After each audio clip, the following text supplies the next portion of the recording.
तं वन्दे नरसिंहतीर्थनेयं श्रीव्यासराजपूर्णं ध्यायेत्तं मनसा सिंहचरणं श्रीपादराजं गुरुं भक्तिकल्पितकल्पोऽयं प्रत्युत्थिकटिकेसरी व्यासतीर्थगुरुर्भूयादस्मदिष्टार्थसिद्धये भक्तानां मानसाम्भोजा भानवे कामधेनुर्मिनवतां कल्पतरुवे जयश्रीगुरुवे नमः। ओम नमो वादिराजाय दीर्घदारिद्र्यघातिने राजभोगप्रदाते च नमोऽस्तु जयदायिने प्रणमत कामधेनुं च भजत्सुरगुणं श्रीभावोदपादा चिन्तामणि उपासमहे पूज्याय राघवेन्द्राय सत्यधर्मरताय च प्रतां कल्पक्षाय नमतां कामधेनवे आसेतो रातुषारात्रेयो दिशो चितवान् मुहो सत्यध्यानगृहो पात्रयतीन्द्रेरपि पूजितः सत्याभिघ्नकराब्दोत्थान पंचाशत वर्षपूजकान् सत्यप्रमोदतीर्थार्य नौमिन्यास सुधारतान् सुधा सेवा समद्भूतं सुविद्वन्मणिराजितं ताम्रपर्णि गुरुन्वन्दे श्रीविद्याबोधकं मम। ओम स्वस्य स्वाचेतां सन्मङ्गलानि भवन्तु।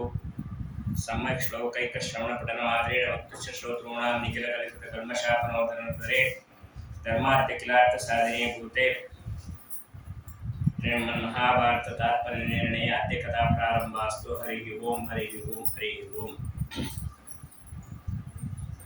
नारायणाय परिपूर्ण गुणार्णवाय विश्वोदय स्थितिलयोनित्यप्रदाय ज्ञानप्रदाय वरदाय सरस्वती दुःख सत्कारणाय विताय नमो नमस्ते।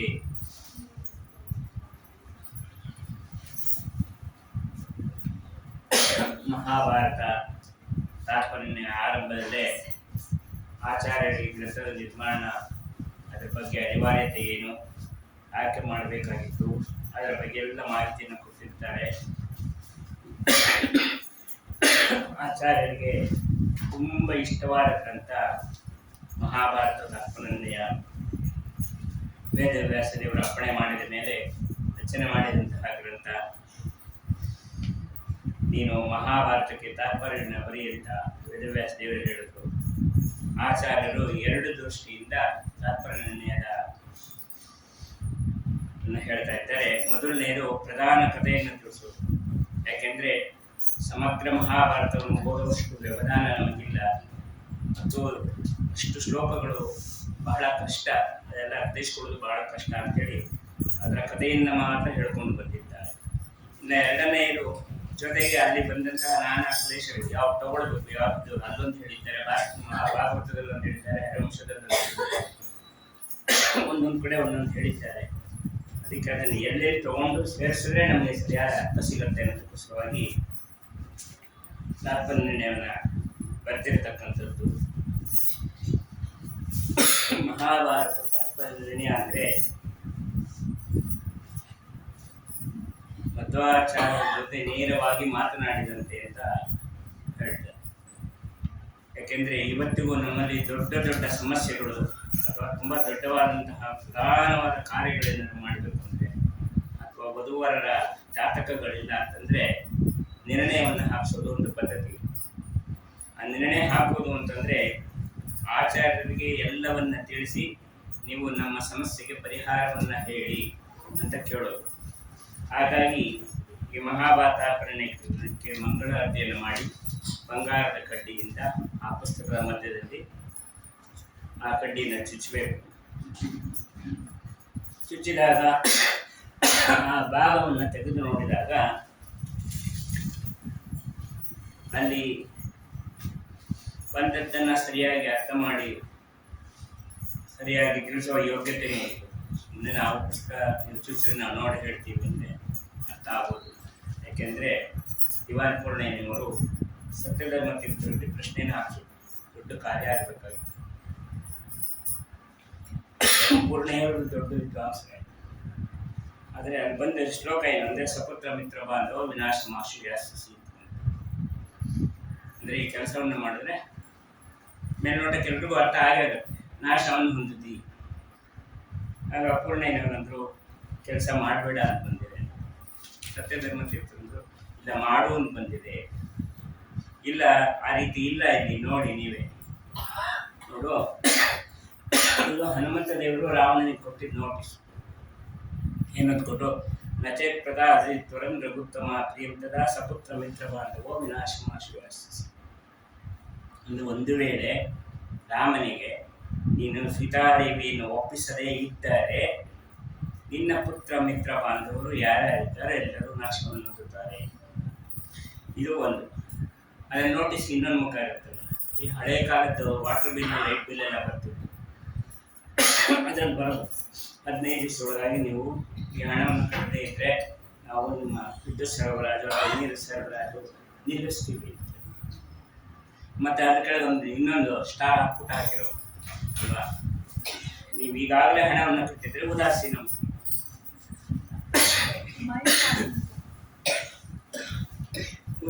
ಮಾಡಿ ಅಂತ ಹೇಳ್ತೀವಿ. ಅಂದರೆ ನೀನು ಸೀತಾದೇವಿಯನ್ನು ಒಪ್ಪಿಸದೇ ಇದ್ದರೆ ನಾಶ ಆಗ್ತಿ ಅಂತ ಇದೆ ಅಷ್ಟೇ, ಒಪ್ಪಿಸಿದ್ರೆ ನಾಶ ಆಗ್ತಿ ಅಂತ ಇಲ್ಲ. ಅವರಂದ್ರು ಸತ್ಯಧರ್ಮಪುತ್ರರು ಹೇಳಿದಾಗ ವಿನಾಶಮಾಶು ಯಾಸಿಸಿ, ವಿನಾಶವನ್ನ ಆಶು ಬೇಗನೆ ಹೊಂದುತ್ತಿ ಅಂತ. ಅದಕ್ಕೆ ಅಲ್ಲಿ ಸತ್ಯಧರ್ಮಪುತ್ರರು ಬಿಡಿಸಿ ಹೇಳಿದ್ರು, ನೋಡು ಇಲ್ಲಿ ನೀನು ಒಪ್ಪಿಸದೇ ಇದ್ರೆ ನಾಶ ಆಗ್ತಿ ಅಂತ ಹೇಳ್ತಾರೆ. ಆ ರೀತಿ ಇಲ್ಲಿ ಇಲ್ವಲ್ಲ ಈ ಶ್ಲೋಕದಲ್ಲಿ, ಒಪ್ಪಿಸದೇ ಇದ್ರೆ ಅಂತ ಏನಿಲ್ಲ, ನೀನು ನಾಶವನ್ನ ಹೊಂದುತ್ತಿ ಅಂತ ಅಷ್ಟೇ ಹೇಳಿ. ಅದಕ್ಕೆ ಅದನ್ನ ಬಿಡಿಸಿ ಹೇಳ್ತಾನೆ, ವಿನಾಶಂ ಆಶು ಯಾಸ್ಯಸಿ, ವಿನಾಶವನ್ನ ಆಶು ಅಂದ್ರೆ ಬೇಗನೆ ಯಾಸ್ಯಸಿ ಹೊಂದುತ್ತಿ. ಇಲ್ಲಿ ಅದನ್ನ ಬಿಡಿಸಿ ಹೇಳಿದ್ರು, ವಿನಾಶಂ ಅಂತ ಮಾಡಿದ್ರು. ವಿನಾಶಂ ಅನ್ನೋದು ವಿನಾ ಅಂತಂದ್ರೆ ವೀರ್ ಪೂರ್ವಕವಾದ ಪರಮಾತ್ಮ ಅಂತ. ವಿ ಅಂದ್ರೆ ಕನ್ನಡದೇವರಿಗೂ ವಿ ಇರ್ತಾರೆ, ಪರಮಾತ್ಮನಿಗೂ ವಿ ಇರ್ತಾರೆ. ಹಾಗಾಗಿ ವಿನಾ ಅಂತಂದ್ರೆ ತೃತೀಯ ಹೋಗ್ತಿದ್ರು. ಪರಮಾತ್ಮನಿಂದ ಶಂ ಅಂದ್ರೆ ಸುಖ, ಸುಖವನ್ನ ಯಾಸ್ಯಸಿ ಹೊಂದುತ್ತೀಯಾಗಿ. ಹಾಗಾಗಿ ಅಂದ್ರೆ ಏನಂತ ಇಲ್ಲಿ, ನೀನು ಏನು ಕೆಲಸವನ್ನ ಮಾಡ್ತಾ ಇದ್ದೀಯ ಆ ಕೆಲಸವನ್ನ ನಾನೇ ಮಾಡ್ತಾ ಇದ್ದೀನಿ ಅಂತ ಹಂಬೇಡ. ನಿನಗೆ ಹರಿವಾಯುಗಳು ಮಾಡಿಸ್ತಾ ಇದ್ದಾರೆ ಅಂತ ಮಾಡು, ನಿನಗೆ ಎಲ್ಲ ಒಳ್ಳೆಯದಾಗುತ್ತೆ. ಸರಿ, ಹಾಗೆ ಆಗಲಿ ಅಂತ ಮಾಡಿದ್ರು, ಚೆನ್ನಾಗಿ ನೆರವೇರಿತು. ಹಾಗಾಗಿ ಇವತ್ತಿಗೂ ಶ್ರೀಮದ್ ಆಚಾರ್ಯರ ಜೊತೆ ನಾವು ಮಾತಾಡಿ ನಮ್ಮ ಕಷ್ಟವನ್ನೆಲ್ಲ ಹೇಳಿ ಅವರಲ್ಲಿ ನಮ್ಮ ಸಮಸ್ಯೆಗೆ ಪರಿಹಾರ ಹೇಳಿ ಅಂತ ಕೇಳೋದೇ ತಾತ್ಪರ್ಯ ಪ್ರಧಾನವಾದ.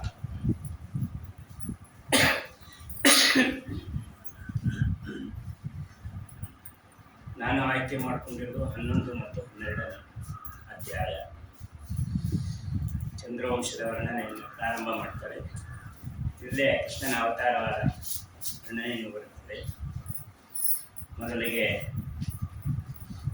ಪಾಂಡವರ ಕೃಷ್ಣನ ಕಥೆಯನ್ನು ಹೇಳೋದಕ್ಕಿಂತ ಚಂದ್ರವಂಶದ ಸ್ವಲ್ಪ ಕಿಂಚಿತ್ತು ಪೀಠಿಕೆಯನ್ನು ಕೊಡ್ತಾರೆ. ಶಶಾಂಕ ಪುತ್ರ ತಭವತ್ ಪುರೂರವ ತಸ್ಯಾಯುರಾಯುರ್ನಹುಷೋ ಯಾತಿ ತಸ್ಯಾ ಸಪತ್ನಿ ಯುಗಲಂ ಸುತಾಶ್ಚ ಪಂಚಾವನ್ ವಿಷ್ಣುಪದೈತ ಪುತ್ರಾಃ. ಮೊದಲು ಚಂದ್ರನ ವಂಶದ ಕಿಂಚಿತ್ ವರ್ಣನೆ. ಚಂದ್ರನ ಮಗ ಬುಧ, ಬುಧನ ಮಗ ಪುರೂರವ, ಪುರೂರವನ ಮಗ ಆಯು, ಆಯುವಿನ ಮಗ ನಹುಷ, ನಹುಷನ ಮಗ ಯಯಾತಿ, ಯಯಾತಿಗೆ 2 ಹೆಂಡತಿಯರು, ದೇವಯಾನಿ ಮತ್ತು ಶರ್ಮಿಷ್ಠೆ.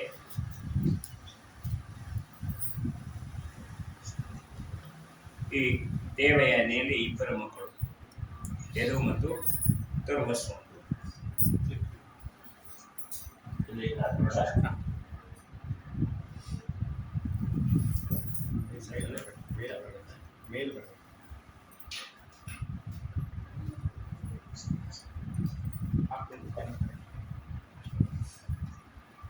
ಯದು ಮತ್ತು ತುರ್ವಾಸು ಅಂತ ದೇವಯಾನಿಗೆ 2 ಮಕ್ಕಳು. ಶರ್ಮಿಷ್ಠೆಯಲ್ಲಿ 3 ಜನ, ಪುರು, ಅನು ಮತ್ತು ತುರ್ವಸು ಅಂತ ಹೇಳಿ. ಈ 5 ಜನ ಪಂಚಾಭವನ್ ವಿಷ್ಣು ಪದೈಕ ಭಕ್ತಾಃ. ಈ 5 ಜನರು ಸಹ ಪರಮಾತ್ಮನ ಪಾದಾರವಿಂದವನ್ನು ನಂಬಿದ ಮಹಾಭಗವದ್ಭಕ್ತರು. ಶುಕ್ರಾಚಾರ್ಯನ ಮಗಳು ದೇವಯಾನಿ, ವೃಷಪರ್ವಾಧರಾಜನ ಮಗಳು ಶರ್ಮಿಷ್ಠೆ. ಶುಕ್ರಾಚಾರ್ಯರ ಮಗಳನ್ನ ಮದುವೆ ಆಗಿದ್ದಕ್ಕೆ ಹರಿವಂಶ, ಮಹಾಭಾರತ, ಭಾಗವತದಲ್ಲೆಲ್ಲ ಕಥೆಗಳು ಹೇಳಿದೆ. ಯಾಕೆ ಮದುವೆ, ಆಚಾರ್ಯನ ಮಗಳನ್ನ ಕ್ಷತ್ರಿಯ ಯಾಕೆ ಮದುವೆ ಆದ? ಇಲ್ಲಿ ಏನ್ ಹೇಳ್ತಾರೆ ಅಂತಂದ್ರೆ,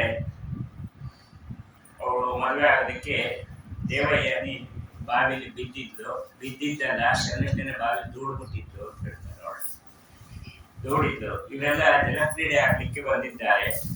ಅವರು ಬಂದ ಸಮಯದಲ್ಲಿ ರುದ್ರದೇವರು ಪಾರ್ವತಿ ಸಮೇತರಾಗಿ ಬಂದದ್ದನ್ನ ನೋಡಿ ಮೇಲೆ ಬಂದೆಲ್ಲ ಬಟ್ಟೆ ಹಾಕೊಂಡಿರುತ್ತೆ. ಆಗ ವ್ಯತ್ಯಾಸ ಆಗಿ ದೇವಯಾನಿ ಬಟ್ಟೆಯನ್ನ ಶರ್ಮಿಷ್ಠೆ ಹಾಕೊಂಡಿದ್ದಾಳೆ. ದೇವಯಾನಿ ಬೈತು, ನೀನು ಕ್ಷತ್ರಿಯಳು, ಬೇಕು ಅಂತ ನಾನು ಬ್ರಾಹ್ಮಣನ ಬಟ್ಟೆಯನ್ನು ಹಾಕೊಂಡು ನಾನು ಅವಮಾನ ಮಾಡಿದ್ದೆ. ಅದು ಮಾತಿಗೆ ಮಾತು ಬೆಳೆದು ಕೂಡ ದೇವಯಾನಿಯನ್ನ ಬಾವಿಯಲ್ಲಿ ದೂಡಿದ್ದಾಳೆ. ದೂಡಿದಾಗ ಅದೇ ದಾರಿಯಲ್ಲಿ ಯಾತಿ ಮಹಾರಾಜ ಬಂದಿದ್ದಾನೆ. ಬಂದಾಗ ನೋಡ್ದ, ಅವಳನ್ನ ಕೈ ಕೊಟ್ಟು ಮೇಲೆ ಎತ್ತಿದ್ದಾನೆ. ಆಗ ಅವಳನ್ನು, ನೋಡು, ನೀನು ನನ್ನನ್ನು ನೋಡಿದ್ದಿ, ನನ್ನ ಕೈ ಹಿಡಿದಿದ್ದಿ, ಹಾಗಾಗಿ ನೀನೇ ನನ್ನ ಗಂಡ ಅಂತ. ಇಲ್ಲ, ನಾನು ಆಗೋದಿಲ್ಲ ಅಂತ. ಇಲ್ಲ, ನೀನೇ ಆಗಬೇಕು ಅಂತಂದು. ಇಲ್ಲ, ಆಗಲ್ಲ ಅಲ್ಲ. ಆಮೇಲೆ ಅವಳು ಹೇಳುತ್ತೆ, ನನಗೆ ಬ್ರಾಹ್ಮಣರ ಶಾಪವೂ ಇದೆ ಅಂತೆಲ್ಲ ಕಥೆಯನ್ನು ಹೇಳುತ್ತಾನೆ. ಆಯ್ತು ಆಗಲಿ ಅಂತ ಹೇಳಿ ಮದುವೆಯನ್ನು ಮಾಡ್ಕೊಂಡಿದ್ದಾನೆ. ಯದವ ವಂಶೀಯ ಚಕ್ರವರ್ತಿ ಕಾರ್ತಿವೀರ್ಯಾರ್ಜುನ ಹೋಗಿ, ಇನ್ನು ಯದುರಾಜನ ವಂಶದಲ್ಲಿ ಕಾರ್ತಿವೀರ್ಯಾರ್ಜುನ ಅಂತ ಹೇಳಿ. ಆ ಕಾರ್ತಿವೀರ್ಯಾರ್ಜುನಿಗೆ ಎರಡೇ ಕೈ ಇತ್ತು. ದೊಡ್ಡ ಯೋಗ್ಯತೆ ಒಂದು ಏನಂತಂದ್ರೆ, ದತ್ತಾತ್ರೇಯ ನಾಮಕ ಭಗವಂತನನ್ನ ಚೆನ್ನಾಗಿ ಉಪಾಸನೆಯನ್ನು ಮಾಡಿ, ದತ್ತಾತ್ರೇಯ ನಾಮಕ ಭಗವಂತನ ಸ್ಮರಣೆ ಮಾಡಿದ್ರೆ ನಮ್ಮಲ್ಲಿರತಕ್ಕಂಥ ಎಷ್ಟೋ ತಾಪತ್ರಯಗಳು ನಿವಾರಣೆ ಆಗುತ್ತೆ ಅಂತ ಹೇಳ್ತಾರೆ. ಅಂತಹ ಭಗವಂತನನ್ನ ವಿಶೇಷವಾಗಿ ಸೇವೆಯನ್ನು ಮಾಡಿ ಅವನ ಅನುಗ್ರಹಕ್ಕೆ ಪಾತ್ರನಾದ. ಅದಕ್ಕೆ ಇವತ್ತಿಗೂ ನಾವು ಕಾರ್ತಿವೀರ್ಯಾರ್ಜುನೋ ನಾಮ ರಾಜ ಬಾಹು ಸಹಸ್ರವಾನ್ ಯಸ್ಯ ಸ್ಮರಣ ಮಾತ್ರೇಣ ಗತಂ ನಷ್ಟಂಚ ಲಭ್ಯತೆ. ಎಂಥ ಕಳೆದಿದ್ದ ಪದಾರ್ಥ ಇದ್ರೂ ಸಿಗತ್ತೆ. ಏನು ಯೋಗ್ಯತೆ ಅದು?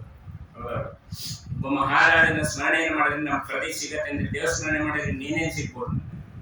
ಅದನ್ನ ನಾವು ಮಾಡೋ ರೀತಿಯಲ್ಲಿ ಮಾಡ್ತಾ ಇಲ್ಲ ಅನ್ನೋದನ್ನು ತೋರಿಸಲಿಕ್ಕೆ ಅವಾಗ ಇಂಥದ್ದೆಲ್ಲ ಪರಿಚಯ ಮಾಡಿಕೊಡ್ತಾರೆ. ಆ ದತ್ತಾತ್ರೇಯ ನಾಮಕ ಭಗವಂತನಿಂದ ಚೆನ್ನಾಗಿ ಜ್ಞಾನವನ್ನು ಸಂಪಾದನೆ ಮಾಡಿ ಆ ಭಗವಂತನಿಗೆ 1000 ಬಾಹುಗಳನ್ನು ಕೊಟ್ಟಿತ್ತು. ಹಾಗಾಗಿ ಒಂದು ಸಹಸ್ರವಾನ್ ಅಂತ ಆಯ್ತು. ಅದೇ ವಂಶದಲ್ಲಿ ಯದುಗಳು ಬಂದಿದ್ದಾರೆ. ಪೂರ್ವ ವಂಶದಲ್ಲಿ ಭರತ, ಅವನ ವಂಶದಲ್ಲಿ ಕುರು, ಅವನ ಮಗ ಪ್ರತೀಪ. ಪ್ರತೀಪನಿಗೆ 3 ಜನ ಮಕ್ಕಳು, ದೇವಾದಿ, ಬಾಲಿಕ, ಶಂತನು ಅಂತ. ಈ ಪಾಂಡವರವರಿಗೆ ಬರಬೇಕು ಅಂತ ಹೇಳಿ ಮಧ್ಯ ಪ್ರಧಾನ ರಾಜರ ಕಥೆಗಳನ್ನು ಮಾತ್ರ ಹೇಳ್ತಾ ಇದ್ದಾರೆ. ಈ ದೇವಾಪಿಗೆ ಏನಾಗಿತ್ತು ಅಂದ್ರೆ ದೋಷ ಇತ್ತು. ದೇವಾಪಿ ಅಂದ್ರೆ ಚರ್ಮ ರೋಗ ಇತ್ತು. ಯಾವುದೇ ಕಾಯಿಲೆ ಇದ್ದವರು ರಾಜರಾಜಕ್ಕೆ ಯೋಗ್ಯರರು. ಹಾಗಾಗಿ ಒಂದು ಚರ್ಮ ರೋಗ ಇದೆ ಅಂತ ಹೇಳಿ ಅವನು ರಾಜ ಆಗಲಿಲ್ಲ, ಸಿಂಹಾಸನದ ಮೇಲೆ ಕೊಡೋದಿಲ್ಲ ಅಂತ. ಆದರೆ ದೇವರ ಅನುಗ್ರಹದಿಂದ ಇವತ್ತಿಗೂ ಅವನು ಇದ್ದಾನಿಲ್ಲ. ಅವನು ಜಗಾಮ ತಪಸ್ಸು ಮಾಡ್ತಾ ಇದ್ದಾನಂತೆ. ಮುಂದೆ ಒಂದು ದಿವಸ ಅವನ ಕಾಯಿಲೆ ವಾಸಿಯಾಗಿ ಕಲಿಯುಗ ಮುಗಿದ ನಂತರ ಕೃತಯುಗ ಪ್ರಾರಂಭ ಆದಾಗ ಪ್ರಥಮ ರಾಜ ಅವನೇ ಆಗ್ತಾನೆ ಅಂತ ಹೇಳಿದ್ದಾರೆ. ಕಲಿಯುಗದಲ್ಲಿ ಯಾರು ಮುಂದೆ ರಾಜರಾಗಲಿಕ್ಕೆ ಅಂತಂದ್ರೆ ಬರೀ ಶೂದ್ರರಿಗೆ ರಾಜರಾಗ್ತಾನೆ, ಅದರಿಂದ ಅವನು ಆಗೋದಿಲ್ಲ ಅಂತ ಹೇಳಿದ್ದಾನೆ. ವಿಷ್ಣು ಪ್ರಸಾದ ಕೃತಯುಗೆ ರಾಜ ಭವಿಷ್ಯತಿ. ಅನಂತರದಲ್ಲಿ ಕೃತಯುಗ ಪ್ರಾರಂಭದ ರಾಜ ಆಗ್ತಾನೆ. ಇನ್ನ ಎರಡನೆಯನ್ನು ಬಾಲಿಕ ರಾಜ. ಅವನೇನಾದ ಅಂದ್ರೆ ಪುತ್ರಿಕಾ ಅಥವಾ ಬಾಲಿಕ ರಾಜಸಪ್ತಮ. ಪುತ್ರಿಕಾ ಪುತ್ರಧರ್ಮ ಅಂತ ಇತ್ತು. ಮೊದಲೆಲ್ಲ ತಮಗೆ ಗಂಡು ಮಕ್ಕಳಾಗದೇ ಇದ್ದಾಗ ಬರೀ ಹೆಣ್ಣು ಮಕ್ಕಳಿದ್ರೆ ಅವರು ಅಳಿಯನಿಗೆ ಹೇಳೋರಂತೆ, ನಿನಗೆ ಹುಟ್ಟತಕ್ಕಂಥ ಮೊದಲನೇ ಮಗುವನ್ನ, ನನಗೆ ಗಂಡು ಮಗುವನ್ನ ನನಗೆ ಕೊಡಬೇಕು, ನಾನು ಮಗ ಅಂತ ಬೆಳೆಸ್ಕೊಳ್ತೀನಿ. ಹಾಗೆ ಕೊಡೋದಾದ್ರೆ ನನ್ನ ಮಗಳು ನಿನಗೆ ಕೊಟ್ಟು ಕನ್ಯಾದಾನ ಮಾಡ್ತೀನಿ. ಇದಕ್ಕೆ ಪುತ್ರಿಕಾ ಪುತ್ರಧರ್ಮ ಅಂತ.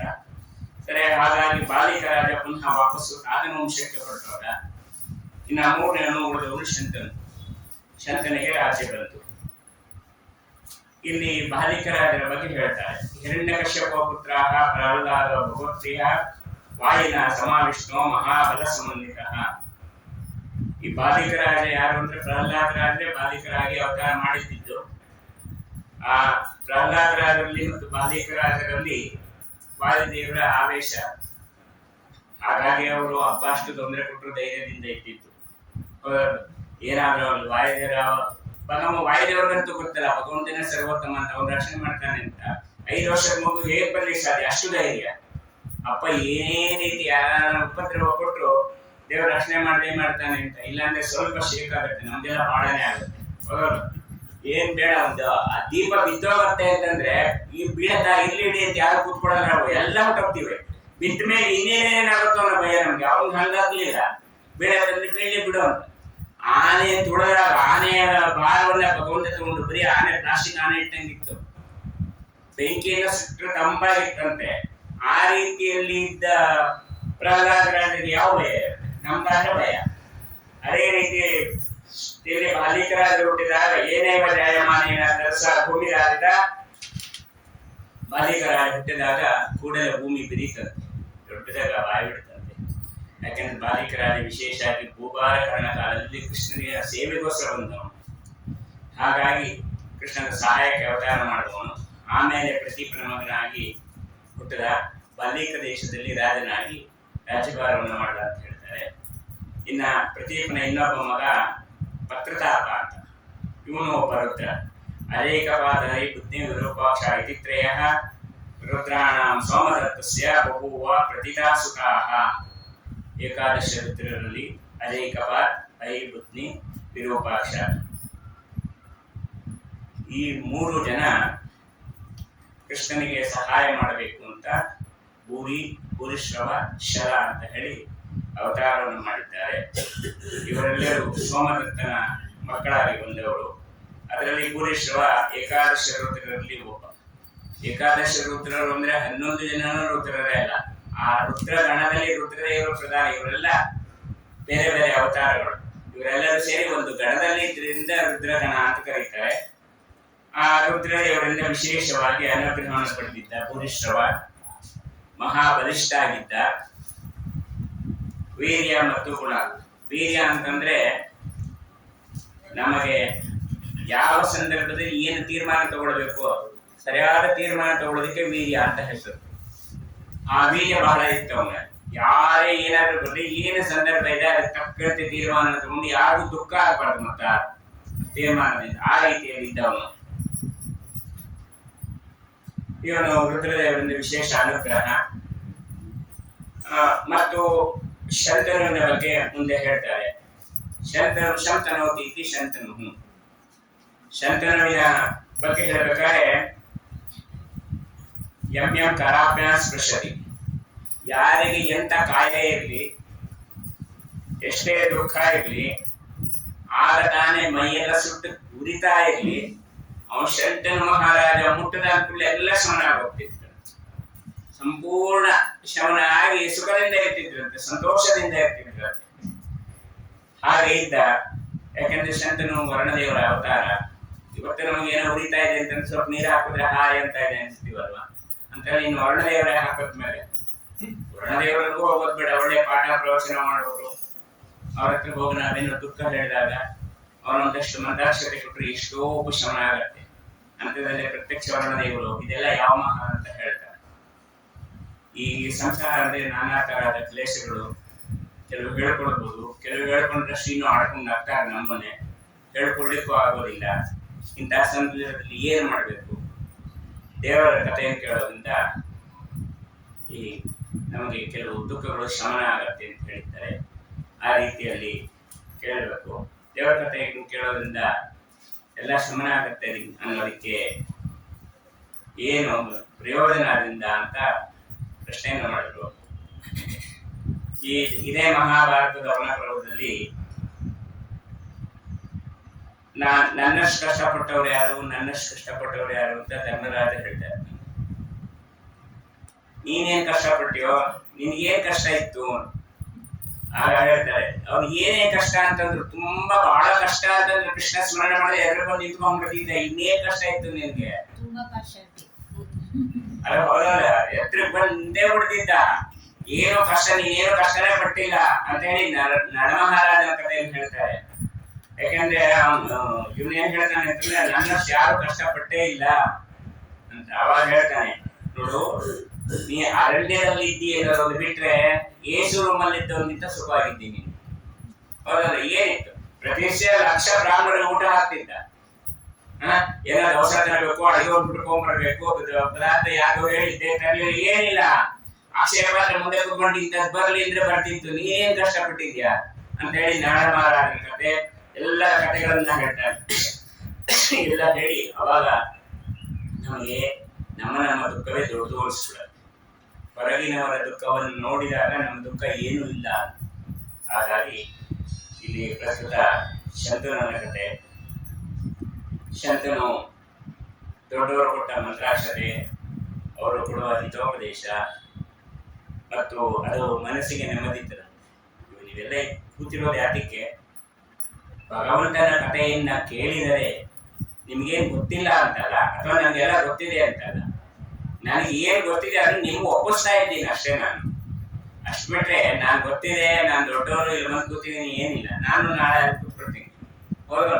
ಹಾಗಾಗಿ ಏನಿದೆ ಆ ಮನಸ್ಸಿಗೆ ನೆಮ್ಮದಿಯಿಂದ ತರಕ್ಕೆ ಒಬ್ರು ಕಾರಣ ಕರ್ತೃಬೇಕು, ಉಪದೇಶ ಕರ್ತೃ ಒಬ್ರು ಬೇಕು. ಹಾಗಾಗಿ ಭಗವಂತ ಯಾರನ್ನ ಒಬ್ಬರನ್ನ ನೇಮನ ಮಾಡಿಸ್ತಾನೆ, ಕೂಡಿಸಿ ಹೇಳಿಸ್ತಾನೆ, ಎಲ್ಲರಿಗೂ ಉಪಶಮನ ಆಗುತ್ತೆ ಮಾಡ್ತಾನೆ. ಆಗ ದೇವತಾ ಆರಾಧನೆ ಮಾಡುವವರಿಗೆ ಇಂತಹ ಶಕ್ತಿ ಇದೆ. ಸ್ವಯಂ ವರ್ಣದೇವರವನು ಪೂರ್ವೇದ ಸ್ಥಿರಗತೋಚ್ಚ ಸಂಭವೇ ಗಂಗಾಯಿತ ಪರ್ವಣಿ ಗುರುಣಿತೋಭಿ ಅವಾಕ್ಷಿಪತ್ತನೋ ನಿಜೋಲ ಬಿಂದು ಶಿಶಾಪೈನ ಯೋನಿ. ಇಲ್ಲಿ ಇವನು ಯಾಕೆ ಶಂತನು ಭೂಮಿಯಲ್ಲಿ ಹುಟ್ಟದ? ಯಾಕೆಂದ್ರೆ ವರ್ಣದೇವರವನು ಭೂಮಿಯಲ್ಲಿ ಹುಟ್ಟೋದಕ್ಕೆ ಕಾರಣ ಬೇಕಲ್ಲ. ದೇವತೆಗಳಿಗೆ ಶಾಪ ಅಂದ್ರೆ ಭೂಲೋಕದಲ್ಲಿ ಹುಟ್ಟೋದೇ ದೊಡ್ಡ ಶಾಪ, ಅದಕ್ಕಿಂತ ಬೇರೆ ಏನು ಶಾಪ ಇಲ್ಲ. ವರ್ಣದೇವರು ಭೂಮಿಯಲ್ಲಿ ಹುಟ್ಟಿದ್ದ ಯಾಕೆಂದ್ರೆ ಬ್ರಹ್ಮದೇವರು ಒಂದ್ಸಲ ಸಮುದ್ರ ತೀರದಲ್ಲಿ ಹುಣ್ಣಿಮೆ ದಿವಸ ಓಡಾಡ್ತಾ ಇದ್ರಂತೆ. ಆಗ ಗಂಗಾ ಸಹಿತನಾಗಿ ಬಂದಂತಹ ವರ್ಣ ಸಂತೋಷದಿಂದ ಉಕ್ಕಿ ಬಂದು ಅವರಿಗೆ ನೀರನ್ನ ಸಿಡಿಸ್ದ. ಅದನ್ನು ನೋಡಿ ರುದ್ರವರು ಶಾಂತೋಭವ ಅಂತ ಆದ. ಆಗ ಅವನೇ ಶಂತನು ಆದ. ಈ ಶ್ಲೋಕಕ್ಕೆ ಸತ್ಯಾಭಿನವತಿತ್ರ ವ್ಯಾಖ್ಯಾನವನ್ನು ಮಾಡಬೇಕಾದ್ರೆ ಹೇಳ್ತಾರೆ, ಇಲ್ಲಿ ಏನಿದೆ ಆಚಾರ್ಯ ಹೇಳಿದ್ದು ತನ್ನ ನೀರ ಹನಿಯನ್ನ ಪ್ರೋಕ್ಷಣೆಯನ್ನು ಮಾಡ್ತಾರೆ. ತಸ್ಯ ತನವು ನಿಜೋದ. ನಿಜ ಅಂದ್ರೆ ತನ್ನದು, ಉದ ಅಂದ್ರೆ ನೀರು. ತನ್ನದಿದ್ದ ನೀರನ್ನ ಪ್ರೋಕ್ಷಣೆಯನ್ನು ಮಾಡ್ತಾರೆ. ಒಂದ್ ಸ್ವಲ್ಪ ನೀರು ಸಿಡಿಸಿದ್ದಕ್ಕೆ ಅಷ್ಟೊಂದು ಶಾಪ ಕೊಡೋದಂದ್ರೆ ಹಂಗಾರೆ ಏನ್ ಗತಿ? ನಮ್ದೆಲ್ಲ ಯಾರ್ಯಾರೋ ನೀರು ಸಿಡಿಸ್ತೀವಿ, ಸ್ನಾನ ಮಾಡಬಹುದು. ಅಲ್ಲಿ ನದಿ ತೀರಕ್ಕೆ ಹೋಗ್ಬಿಟ್ರೆ ನಾವು ಒಬ್ಬರೇ ಸ್ನಾನ ಮಾಡ್ಕೊಂಡ್ಬರೋರು, ಅಕ್ಕಪಕ್ಕ ಇರೋರಿಗೆಲ್ಲ ಆಗಿರುತ್ತೆ. ಹಾಗಾದ್ರೆ ಅವರೆಲ್ಲ ಎಷ್ಟು ಶಾಪ ಕೊಡೋದು? ಅದಕ್ಕೆ ಹೇಳ್ತಾ ಇದ್ದಾರೆ, ತಸ್ಯ ತನೋ ನಿಜೋದ. ನೀರು ಸಿಡಿಸಿ ಯಾವ ನೀರು ಸಿಡಿಸ್ತಿ? ಗಂಗಾ ನೀರು ಸಿಡಿಸ್ಬೋದಾಗಿತ್ತಲ್ವಾ? ಸಮುದ್ರ ಅಂತಂದ್ರೆ ಗಂಗಾ ಜೊತೆಯೇ ಉಪ್ಪು ನೀರು ಇರೋದು, ಗಂಗೆ ಬಿಟ್ಟು ಉಪ್ಪು ನೀರಿಲ್ಲ.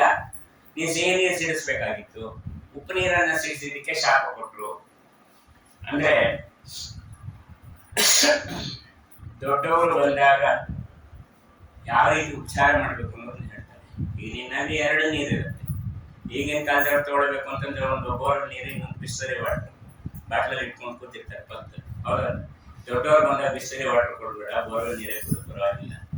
ಆದ್ರೆ ಉಪ್ಪು ನೀರು ಸಿಹಿ ನೀರು ಅಂತ ಇರತ್ತಲ್ಲ, ಆಗ ಇದ್ದಾಗ ಯಾವ ನೀರು ಕೊಡಬೇಕು? ಸಿಹಿ ನೀರೇ ಕೊಡಬೇಕು. ಎಲ್ಲಿ ಸಿಹಿ ನೀರು ಕೇಳಿದ್ರೆ 4-5 ಲೋಟ ಕೇಳ್ತಾರೆ, ಯಾಕೆ ತಂದ್ಕೊಡೋರು? ಒಂದು ಉಪ್ಪು ನೀರು ಕೊಟ್ರೆ ಆಗ ನಿನಗೆ ಶಾಪ ಬೀಳುತ್ತೆ, ಆಯ್ತಾ? ಹಾಗಾಗಿ ಯಾವ್ದು ಕೊಡಬೇಕು? ಸಿಹಿ ನೀರನ್ನು ಕುಡಿಯಕ್ಕೆ ಯೋಗ್ಯವಾದದನ್ನ ಕೊಡು ಅಂತ ಹೇಳಿದ್ದಾರೆ.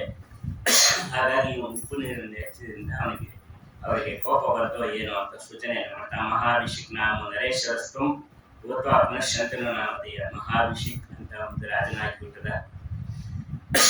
ಮತ್ತೆ ಭೂಮಾರಕ್ಕಾಗಿ ಕೃಷ್ಣನ ಸೇವೆಯನ್ನ ನಿಮಿತ್ತ ಶಂತನುವಾಗಿ ಅವತಾರ ಮಾಡಿದ್ದಾನೆ. ದಿನಶೇ ವಿಷ್ಣುಪದಿ ತೈಷ ತತ್ರಾಭಿಪಾಯ ಭವತೋ ಭವಿಷ್ಯತಿ. ಅಲ್ಲಿ ಬ್ರಹ್ಮದೇವರನ್ನು ಈ ಗಂಗಾದೇವಿ ನನಗೆ ಅಲ್ಲಿ ಪುನಃ ಹೆಂಡತಿ ಆಗ್ತಾಳೆ. ಇಲ್ಲಿ ಗಮನಿಸಬೇಕಾದ ಮುಖ್ಯ ಸಂಗತಿ ಏನು ಅಂತಂದ್ರೆ, ದೊಡ್ಡವರು ಬಂದಾಗ ಏನೇ ಗಂಡ ಹೆಂಡತಿ ಇರ್ಬೋದು, ಇವತ್ತಿನ ಕಾಲಕ್ಕೆ ಇದೆಲ್ಲ ಯಾರು ಕೇಳೋದಿಲ್ಲ. ಇಂತಹ ಉಪದೇಶ ವ್ಯರ್ಥನೂ ಆಗುತ್ತೆ. ದೊಡ್ಡವರು ಬಂದಾಗ ಸ್ವಲ್ಪ ಗಂಭೀರವಾಗಿರ್ಬೇಕು. ಏನಂತೆ, ನಾವು ಗಂಡ ಹೆಂಡತಿ ಮದುವೆ ಆಗಿದ್ದೀವಿ, ನಮ್ಮ ಇಷ್ಟನೇ ಆಗಿರ್ತೀವಿ, ಬೇಕಾದ್ರೆ ಅವರೇ ಕಣ್ಣು ಮುಚ್ಕೊಂಡು ಹೋಗ್ಲಿ, ಈ ರೀತಿಯಲ್ಲೆಲ್ಲ ಮಾಡಬಾರ್ದು. ಮೊದಲೆಲ್ಲ ನಿಯಮ ಇತ್ತು, ಒಂದು ರೀತಿ ನೀತಿ ನಿಯಮ, ಈಗೆಲ್ಲ ಬಿಟ್ಟು ಹೋಗಿದೆ ಅವೆಲ್ಲ. ಅದರಿಂದ ಈ ರೀತಿ ನಡ್ಕೊಂಡವ್ರಿಗೆ ಏನಂತಾರೆ, ಶೀಲ ಇಲ್ಲ ಅಂತಾರೆ. ಶೀಲ ಅಂದ್ರೆ ಬರೀ ಗಂಡಸರಿಗೆ ಹೆಂಗಸರಿಗೆ ಇರ್ತಲ್ಲ, ಎಲ್ಲರಿಗೂ ಇರಬೇಕು ಶೀಲ. ಮಹಾಭಾರತದಲ್ಲಿ ಹೇಳ್ಬೇಕಾದ್ರೆ ಪ್ರಹ್ಲಾದ ರಾಜ ಮತ್ತು ಇಂದ್ರದೇವರ ಸಂವಾದ ಇದೆ. ಆ ಸಂವಾದದಲ್ಲಿ ಹೇಳ್ಬೇಕಾದ್ರೆ ಪ್ರಹ್ಲಾದ ರಾಜರು ಇಂದ್ರದೇವರನ್ನ ಗೆದ್ದಾಗ ಇಂದ್ರದೇವರು ಪ್ರಹ್ಲಾದ ರಾಜರ ಮನೆಗೆ ಸಣ್ಣ ಬಾಲಕನಾಗಿ ಕೆಲಸಕ್ಕೆ ಬಂದಿದ್ದಾರೆ. ಕೆಲಸ ಮಾಡಿ ಹೊರಡುವಾಗ ಏನು ಬೇಕು ಅಂತ ಶೀಲ ಕೊಡು ಅಂತ ಕೇಳ್ತೀನಿ. ಸರಿ, ಇವನು ಶೀಲ ಕೊಟ್ಟರೆ ಅದರಿಂದ ಒಂದೊಂದೇ ಹೋಯ್ತು, ಎಲ್ಲ ಹೋಯ್ತು, ಸಂಪತ್ತು ಹೋಯ್ತು, ಧೈರ್ಯ ಹೋಯ್ತು, ಲಕ್ಷ್ಮಿ ಹೋಯ್ತು, ಎಲ್ಲ ಹೋಯ್ತು. ಏನು ಹಾಗಾದ್ರೆ ಶೀಲ ಅಂದ್ರೆ? ಅದಕ್ಕೆ ಹೇಳ್ತಾರೆ, 4 ಜನ ಸಭ್ಯರಿದ್ದಾಗ ಅಲ್ಲಿ ಅಸಭ್ಯವಾಗಿ ನಡೆಯೋದು, ಅವರು ಸಭ್ಯರು ತಲೆ ತಗ್ಗಿಸುವಂತೆ ನಡೆಯೋದು ಇದ್ದಿಲ್ಲ, ಇದಕ್ಕೆ ಶೀಲ ಇಲ್ಲ. ಹೌದು, ಈಗ ನಿಮ್ಮ ಮನೆಯಲ್ಲೇ ಕಾರ್ಯಕ್ರಮ ಇರ್ಬೋದು, ನೀವೇ ಕರೆದಿರ್ಬೋದು, ನಿಮ್ಮದೇ ಖರ್ಚು ವೆಚ್ಚ ಎಲ್ಲ ಇರ್ಬೋದು. ಆದರೆ ನಿಮ್ಮನೆ ಫಂಕ್ಷನ್ ಕರೆದಿದ್ದೀನಿ ಅಂತ ಹೇಳಿ ಹುಚ್ಚುಚ್ಚಾಗಿ ಮಾತಾಡೋದು ಹೆಂಗಂದ್ರೆ, 10 ಜನ ಇದ್ದಾಗ ಒಂದು ಡ್ರೆಸ್ ಕೋಡ್ ಅಂತ ಇರುತ್ತೆ, ಆ ರೀತಿಯಲ್ಲಿ ಇರಬೇಕು.